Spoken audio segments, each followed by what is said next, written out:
क्या ITR file करना जरूरी है? ITR फाइल नहीं किया तो क्या होगा? ड्यू डेट के बाद ITR फाइल किया तो क्या होगा? कितनी पेनल्टी लगेगी? कौन कौन से फायदे नहीं मिलेंगे? नमस्कार दोस्तों, स्वागत है आपका आपके अपने चैनल JFS टैक्स टिप्स पर। मैं हूं आपका दोस्त लक्ष्मण झा। आज हम बात करेंगे एक बेहद जरूरी टॉपिक पर, तो वीडियो को पूरा जरूर देखिए। ये आपकी जेब और मानसिक शांति दोनों बचा सकता है। सबसे पहला सवाल, ड्यू डेट क्या है और क्यों जरूरी है?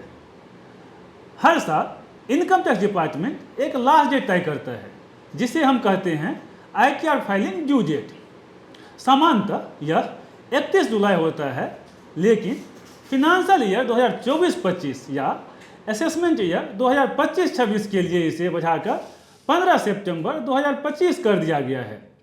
यह डेट यानी 15 सितंबर 2025 उन व्यक्तियों के लिए है जिनका टैक्स ऑडिट नहीं होता है। अगर आप टैक्स ऑडिट नहीं समझते तो बस इतना याद रखें, आपके लिए ड्यू डेट 15 सितंबर ही है। पिछले शनिवार को मैंने इस पर डिटेल में बताया था। अगर आपने नहीं देखा तो मेरे चैनल पर जाकर देखें, लिंक डिस्क्रिप्शन और कमेंट में है। अब सवाल उठता है, अगर ड्यू डेट तक आपने ITR नहीं भरा तो क्या होगा? तो क्या होगा? 5,000 तक की पेनल्टी। अगर आपकी सालाना इनकम 5 लाख से ज़्यादा है और आपने ड्यू डेट के बाद ITR फाइल किया तो सेक्शन 234F के तहत 5,000 तक की लेट फीस देनी पड़ सकती है।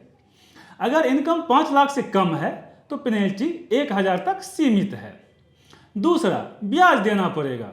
अगर आपका टैक्स बकाया है तो सेक्शन 234A के तहत हर महीने 1% ब्याज देना होगा जब तक आप पेमेंट नहीं कर देते। यह ब्याज ड्यू डेट से फाइलिंग डेट तक गिना जाता है। तीसरा, कुछ फायदे छूट जाएंगे। लेट ITR फाइल करने से कई जरूरी टैक्स बेनिफिट छूट सकते हैं, जैसे लॉस कैरी फॉरवर्ड का फायदा नहीं मिलेगा, बिजनेस या कैपिटल लॉस को कैरी फॉरवर्ड नहीं कर पाएंगे और भविष्य में इसे एडजस्ट भी नहीं कर पाएंगे। ओल्ड टैक्स रिजीम का ऑप्शन छूटना सबसे बड़ा लॉस। अगर ड्यू डेट तक ITR फाइल नहीं किया तो आप ओल्ड टैक्स रिजीम का लाभ नहीं ले सकते। न्यू टैक्स रिजीम डिफॉल्ट हो जाता है। अगर आपने अपने ऑफिस में ओल्ड रिजीम चुन रखा है और आपने डिडक्शन का बेनिफिट ले रखा है तो आपको ITR ड्यू डेट तक फाइल करना पड़ेगा। अगर आप ऐसा नहीं करते तो आपको वो डिडक्शंस का बेनिफिट नहीं मिलेगा जो आपने अपने ऑफिस में ले रखा है और आपको बहुत सारा टैक्स की देनदारी बन जाएगी। चौथा, ITR रिवाइज नहीं कर पाएंगे। ड्यू डेट के बाद ITR फाइल करने पर आप इसे रिवाइज नहीं कर सकते, यानी अगर फाइलिंग में कोई गलती हो तो उसे ठीक करने का मौका नहीं मिलेगा। अब सबसे बड़ा सवाल, क्या ITR फाइल करना जरूरी है? भारत में आयकर रिटर्न फाइल करना अनिवार्य है अगर आपकी कुल इनकम टैक्स फ्री सीमा से ज़्यादा है। फिनांशियल ईयर 2024-25 में न्यू टैक्स रिजीम में यह सीमा 3 लाख है। अगर आपकी आय इससे ज़्यादा है तो ITR फाइल करना जरूरी है, भले ही टैक्स TDS से कट गया हो या कोई टैक्स बकाया न हो। अब है, अगर ITR नहीं भरा तो क्या होगा? तो सुनिए क्या होगा। नोटिस आ सकता है, नोटिस और legal action. Income tax department notice भेज सकता है। सेक्शन 271F के तहत 5,000 तक की पेनल्टी हो सकती है।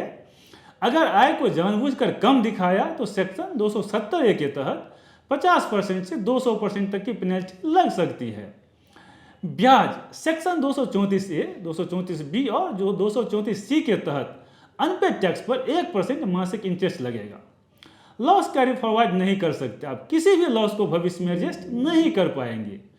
फाइनेंशियली दिखते हैं, बिना ITR के लोन, वीजा या क्रेडिट कार्ड अप्रूवल में परेशानी हो सकती है, क्योंकि ITR इनकम प्रूफ का भरोसेमंद डॉक्यूमेंट है। दोस्तों, इन सब से बचने का एक ही रास्ता है, टाइम पर ITR फाइल करें।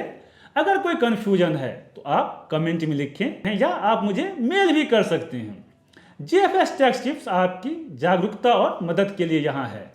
तो दोस्तों, ये थी पूरी जानकारी ड्यू डेट के बाद ITR फाइलिंग के नुकसान, पेनल्टी और छूटे हुए फायदे के बारे में।